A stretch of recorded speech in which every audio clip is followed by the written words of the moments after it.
নমস্কাৰ মোৰ প্ৰিয় বন্ধু বান্ধৱীসকল। পটককৈ আহিলোঁ আপোনালোকৰ ওচৰত কথা কেইটামান ক'বলৈ। আৰু বৰ্তমান মই আজি দেওবাৰ, মই এতিয়া আহি পাইছোঁহি বেবেজীয়া। আৰু বেবেজীয়া আহিছোঁ দেউতাক প্ৰথমতে চুলি দাড়ি কাটি অকণমান মানুহৰ ৰূপটো কৰি ল'বলৈ আহিছোঁ। আৰু এইখনতে এয়া এতিয়া দেখা পাইছে মই বেবেজীয়াত উপস্থিত হ'লোহি আৰু দেউতাক ধুনীয়াকৈ চেলুনত বহুৱাই থৈ আহিছোঁ। দাড়ি চুলি কাটি অকণমান মানুহটো প্ৰথমতে চাফা চিকুণ কৰি মেডিকেললৈ লৈ যাম। দেউতাই কথা কেইটাহে কৈ থাকিব পাৰিছে, বহুত অসুস্থতা। আৰু এষাৰ কথা কওঁ আপোনালোকক, এনেকুৱা ল'ৰা থকাতকৈ, বিশেষকৈ ল'ৰা বুলি কৈছোঁ, এনেকুৱা ল'ৰা থকাতকৈ মৰি যোৱাই ভাল। মই নিজৰ হ'লেও সঁচা কথাটো ক'ম। আজি মা দেউতাই, বিশেষকৈ মই ছোৱালী জন্ম হ'লো কাৰণে আজি মা দেউতাৰ কাৰণে মই এতিয়া কান্দিব লগা হৈছে। মই অনুভৱ কৰিছোঁ এনেকুৱা এটা ধুমকেতু মোৰ মূৰত পৰিছেহি। মই গৈছিলোঁ শ্বিলং আৰু ডিকু দেহাক ফুৰালোঁ, থাকিম বুলি ভাবিছিলোঁ 4-5 দিন। কাৰণ মোৰ মানুহৰ ঘৰৰ কাকু মাইনাহঁতেও কৈছে মা গৈছা যেতিয়া তাক ভালকৈ দেখাই আনিবা। তালৈ যাওঁতে মোক ইমান মিছা কথা কৈ ফাঁকি কৰি পেলাই ফোন কৰিলে। তাৰপিছত এনেকুৱা বুলি তেনেকৈ ফোন কৰিলে। ফোন কৰাৰ পাছত যিহেতুকে আজি দেওবাৰ অকণমান দেৰিলৈকে শুই আছোঁ। আৰু শুই থাকোঁতেই যেতিয়া ঘৰত অকণমান হুলস্থুল শুনিলোঁ, চিঞৰ বাখৰ শুনিলোঁ, তেতিয়া মই সাৰ পালোঁ। তাৰপিছত মোৰ মানুহজনে কৈছে এনেকুৱা দেখোন কথা, দেখা পাইছোঁ দেউতা তেজেৰে ৰাঙলী হৈ আছে। আৰু লগে লগে মই দেওৰক ফোন কৰিলোঁ, আমাৰ ডিকু দেউতাক ফোন কৰা নাই, চিঞৰিছোঁ।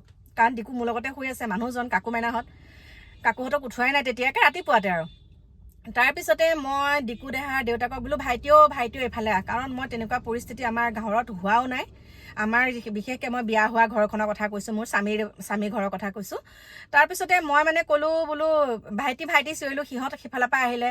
তাৰপিছত এফালৰ পৰা মই দেউতাক তেনেকৈ মলম চলম সানিলোঁ। তাৰপিছত দেউতাই কথাখিনি মোৰ সাহসত সকলোখিনি কথা কৈ দিলে।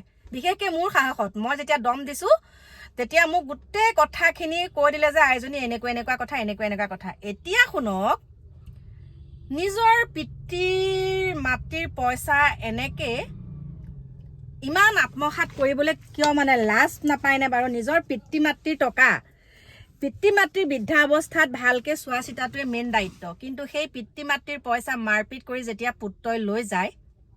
আৰু ATM-ত দেউতাৰ বহুত পইচা আছিলে। এতিয়া মই ATM দেউতাৰ লগত আহি চেক কৰিছোঁ, মাত্ৰ 200 টকা আছে। লাখ টকাৰ ভিতৰত মাত্ৰ 200 টকা আছে। মই এই ভিডিঅ'টো বনোৱা এটা কাৰণ আছে, কাৰণ বহুতে ভুল বুজি থাকিবতো, সেইকাৰণে মই বনাইছোঁ।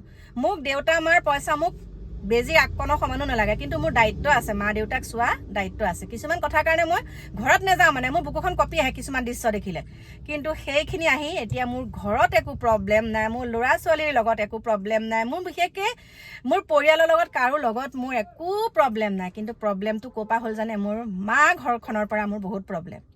এতিয়া দেউতাৰ যিটো অৱস্থা, মাৰ যিটো অৱস্থা, মই মাক কেনেকৈ আনো সেইটো ভাবি আছোঁ। আৰু কি কথা কি বতৰা সেইখিনি বাৰু মই আপোনালোকক জনাম। কিন্তু মই বৰ নিৰুপায় হৈছোঁ। এতিয়া ধৰক ময়ো মানুহজনী বেমাৰী, আৰু মা দেউতাক যদি একেবাৰে মোৰ লগত, এতিয়া দেউতাই মোৰ ওচৰৰ পৰা কেতিয়াও নাযায়, গতিকে মাও মোৰ ওচৰৰ পৰা নাযাব। মাকো বহুতখিনি টৰ্চাৰ কৰিহে ৰখা হৈছে। কিন্তু মই এটা কথা কৈছোঁ, এতিয়া যদি মই মোৰ লগত দেউতাক ৰাখোঁ, এই ভিডিঅ'টো এটা কাৰণেই সাক্ষী হৈছে, দেউতাক ৰাখিলে কোনেও যাতে মোক এটাও যাতে বিৰূপ মন্তব্য দিব নোৱাৰিব। কাৰণ দেউতাৰ মুখেৰে আপোনালোকে শুনিব দেউতাৰ দাঁতকেইটা নাই।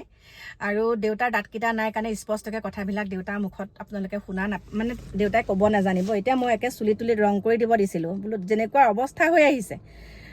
দেউতাৰ চুলিত ৰং কৰিলে বোলে ইনফেকশ্যন হয়, সেইকাৰণে চুলিত ৰং নকৰে। বাকী দাড়ি চুলি চব কাটিব দিছোঁ। আৰু এতিয়া চব কাপোৰ, খালী লং পেণ্টটো পিন্ধি আছে তেজেৰে ৰাঙলী, গোটেই গাত ক'লা তেজ, মৰা তেজ। এতিয়া মেডিকেল লৈ যাওঁ, আৰু লগতে সকলোখিনি দেউতাক কিনি দিব লাগিব, সকলোখিনি। কাৰণ মই এতিয়া ঘৰলৈ সেইবিলাক বস্তু আনিবলৈ যোৱা ডাঙৰ এখন সংঘাত হ'ব। লাজ লাগিছে এনেকুৱাখিনি কটা। কোন ল'ৰা ছোৱালীয়ে বাৰু নিজৰ পিতৃ মাতৃৰ পইচা এনেকৈ আত্মসাৎ কৰে হা? গতিকে মই এই ভিডিঅ'টোৰ যোগেদি কৈছোঁ, মোৰ ঘৰততো বাৰু কোনোদিন প্ৰৱেশ নিষেধ, বেয়া কাম কৰা মানুহ মোৰ ঘৰত আহিব নোৱাৰে, বছ এটাই কথা। আৰু এতিয়া দেউতাৰ দায়িত্ব মই লৈছোঁ, যিমানখিনি পাৰোঁ মই চাই লওঁ। প্ৰচেছ কিছুমানো আছে, মই একেবাৰে চাই কৰি লওঁ দেউতাৰো ক'ব আপোনালোকক। বাকী মোৰ পৰিয়ালৰ লোক আছে, গোটেই পৰিয়ালৰ লোক গোট খাইছে। কাৰণ নহ'লে মই ফেচালত পৰিমতো, প্ৰব্লেমত পৰি যাম। সেইকাৰণে বহুত দুখত এই ভিডিঅ'টো বনাইছোঁ, বহুত দুখত। আৰু দেউতাক মাক যিমানে বেয়া নহওক কিয়, সন্তানৰ হয়নে নহয়, মাক দেউতাক যিমানে বেয়া নহওক কিয়, মানে কেতিয়াও এনেকুৱাখিনি কৰিব নালাগে। এতিয়া দেউতাই মোক কৈছে, আইজনী মোৰ ATMটো বচোন, কাৰণ পইচা পাতিও কথা আছে বোলো, তই সেইটো মই মাতো দে, টেনশ্যন ল'ব নালাগে। তাৰপিছতে মই মিনি ষ্টেটমেণ্ট মাৰিলোঁ, চালোঁ, কালি দিনটোতে 50,000 টকা ট্ৰেন্সফাৰ কৰিছে। খালি পইচাক লৈ কাজিয়া, আমাৰ ছোৱালীক লৈ নহয়, আমাৰ ল'ৰাকেইটাই খালি দেউতাৰ পইচাক লৈয়ে এনেকৈ নাতি পুতিলৈকে আৰু নাতি পুতিলৈকে খালি দেউতাৰ পইচাখিনি লৈয়ে মানে কাজিয়া পেচাল খোৱা কামোৰা।